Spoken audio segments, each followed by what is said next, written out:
Hello sports fans, welcome to Super Sports Central. Today, we're going to be going over my Week 1 college football predictions. Kicking things off with the games we have on Thursday, and starting with North Carolina State hosting Western Carolina. So this is an FCS versus FBS game. Western Carolina was solid at the FCS level last season, going 7-4, but they now have to face a really good NC State team that should be quite good offensively, led by Coastal Carolina quarterback transfer Grayson McCall. But NC State, much better team here, and they should dominate this game. I've got them winning 45-7. Next game, we've got Murray State at Missouri, another FCS versus FBS matchup. But Missouri is a top 10 team, and they're playing Murray State, a team that is one of the worst FCS teams, with just a 2-9 record last season. Missouri should destroy Murray State behind a big offensive performance. Missouri wins this one 52-6. Next game, we've got Lindenwood at Kansas. So, I've never heard of Lindenwood before I started making this video, and that is because this is just their third season in Division 1. But Lindenwood won just 3 games at the FCS level last season, and they now take on a really good Kansas team that should be one of the best teams in the Big 12 as long as quarterback Jalen Daniels can stay healthy. But Kansas will dominate this game. I've got them winning 55-3.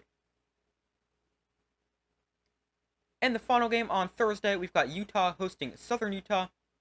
So just like all the other games on Thursday, an FBS against FCS game.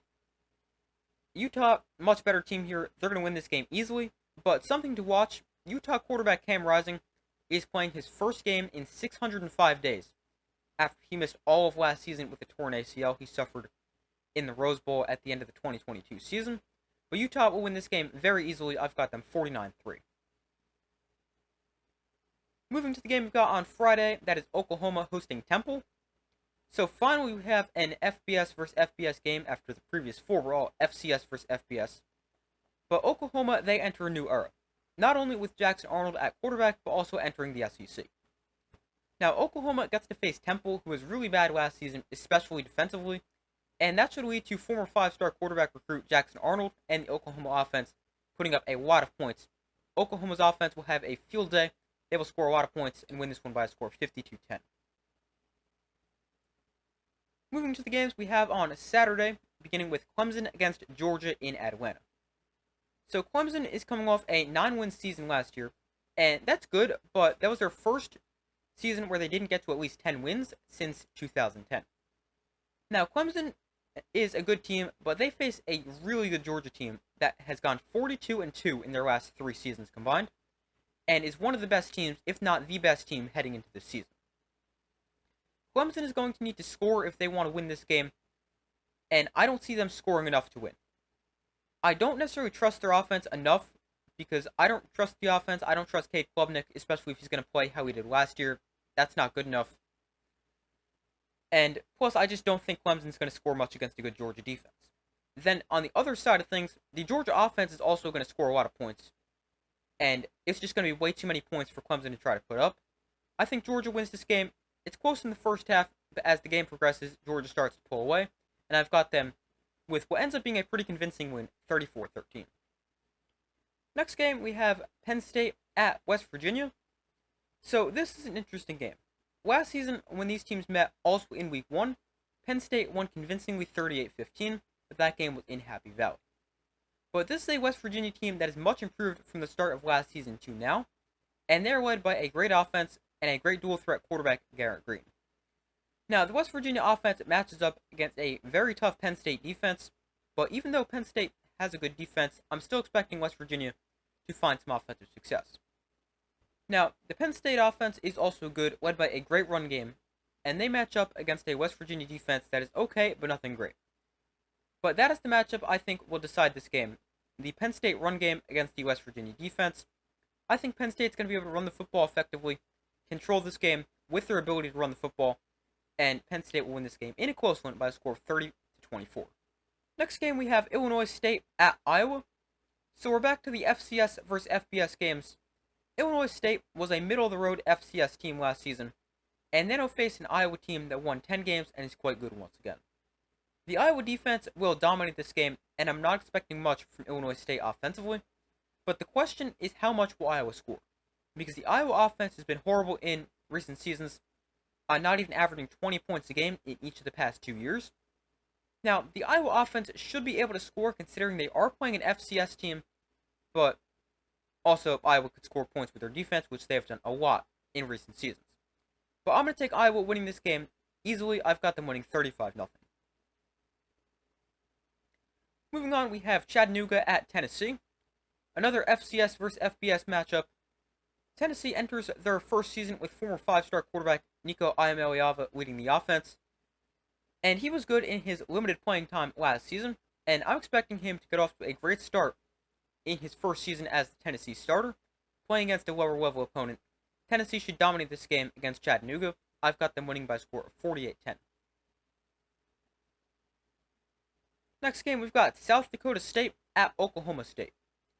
So this is another FCS versus FBS game, but this one is actually a little bit interesting. South Dakota State is one of the best teams in the FCS, arguably the best team, as they went 15-0 last season and have won 29 games in a row. Their last loss came in week 1 of the 2022 season when they lost to Iowa.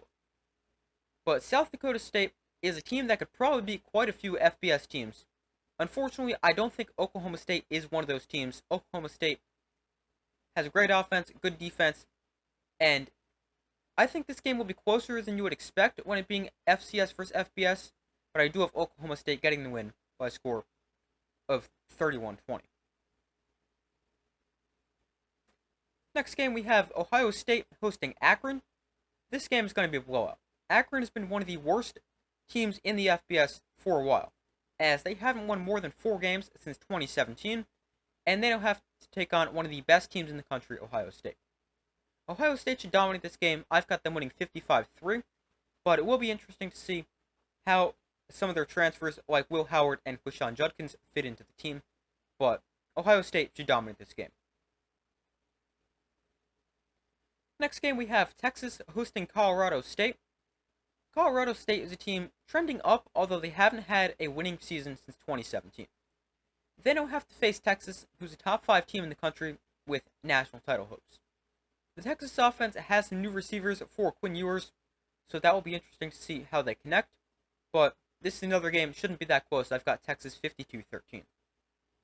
Moving on, we've got Miami at Florida. So this is actually a really interesting game, and was the most difficult game for me to predict here in week 1.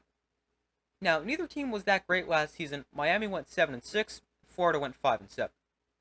Now, Miami made some good upgrades, especially offensively, with the addition of quarterback Cam Ward from Washington State, as well as running back Damian Martinez from Oregon State. Plus, they still have star wide receiver Xavier Restrepo.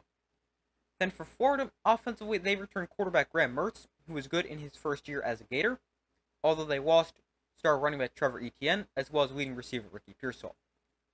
And then defensively, neither team is too great, so I'm expecting this to be a offensive game.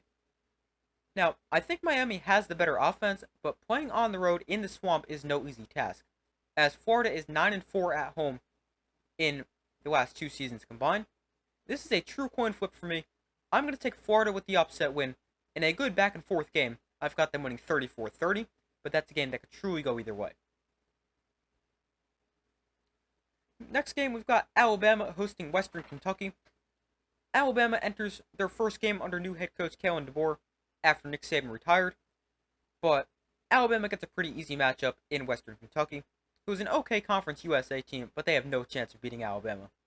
I am interested to see how Alabama quarterback Jalen Milroe performs in a slightly different offensive system, but I still think Alabama will have a great offensive game, and Alabama will dominate this game by winning by a score of 52-6.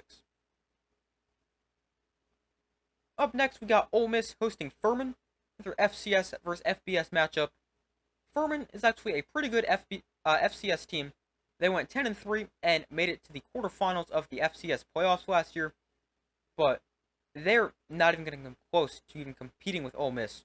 Ole Miss is one of the best offenses in the country. They're going to put up a lot of points. I'm expecting a big game from quarterback Jackson Dart and the Ole Miss offense, and Ole Miss will dominate and win this game by a score of 63-7.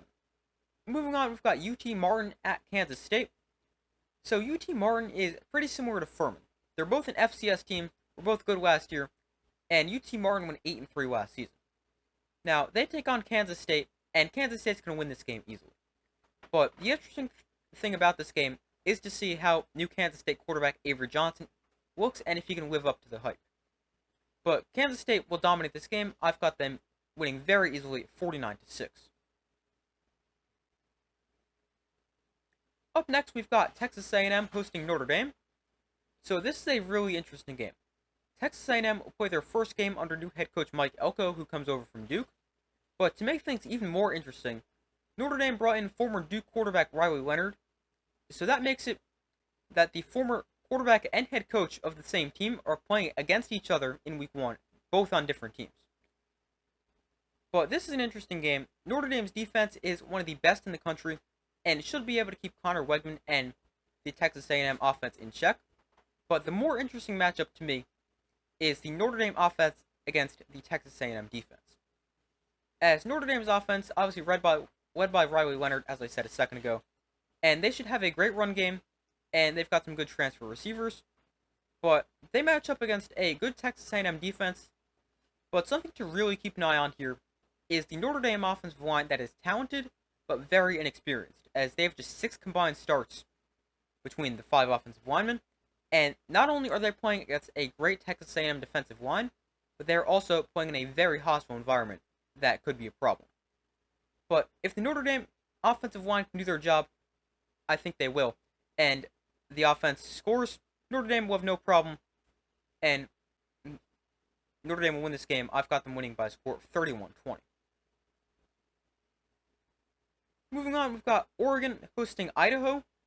So Idaho is a great FCS team. They went 9-4 last season, made the FCS playoffs, but they're no match for Oregon, who's one of the best teams in the country. Oregon is going to score a ton of points, and Oregon will demolish Idaho, winning 73-10. Moving on, we've got Michigan hosting Fresno State.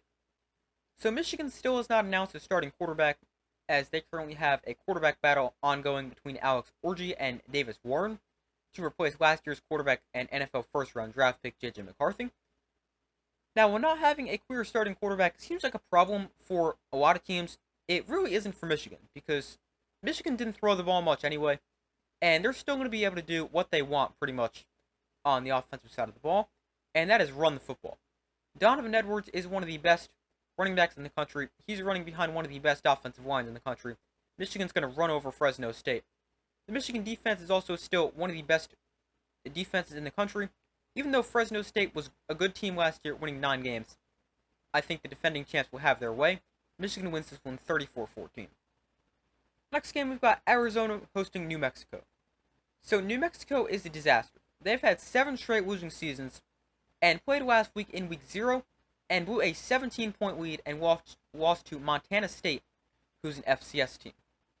Now, with New Mexico, how bad they are, Arizona is going to destroy them. The Arizona offense is great, with a great quarterback-receiver duo of Noah Fifita and Tedrio McMillan. They're going to have a field day. Arizona will destroy New Mexico, winning 52-3. Moving on to the one game we've got on Sunday, that is USC against LSU in Las Vegas. So this is another interesting game, and a game that is extremely tough for me to predict. Both teams have a lot of similarities. They were great last season on offense and had horrible defenses. Both teams also lost several key offensive players and had their quarterbacks be top picks in the NFL draft. USC now has Miller Moss at quarterback, and they have some good players around him, like running back Woody Marks and versatile receiver Zachariah Branch. Then for LSU, they have Garrett Nussmeier at quarterback, and despite losing 2 first-round picks at receiver, they still have Kyron Lacey and Chris Hilton, who should be good.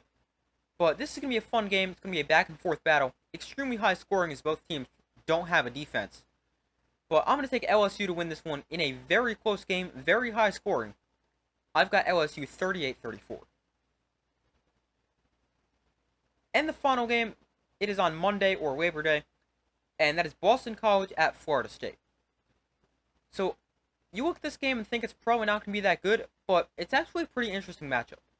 Florida State lost to Georgia Tech in Ireland last week, and in a game, they were run over. And that was really shocking because Florida State was supposed to have a great defensive line, and Florida State really needs to tighten up the run defense because Boston College is another team that wants to run the football. and they're actually quite good at it, or at least should be, as they have a great running back duo of Kai Robichaux and Kansas State transfer Trayshawn Ward, plus they have one of the best rushing quarterbacks in the country, Thomas Castellanos. So Florida State really needs to improve against the run.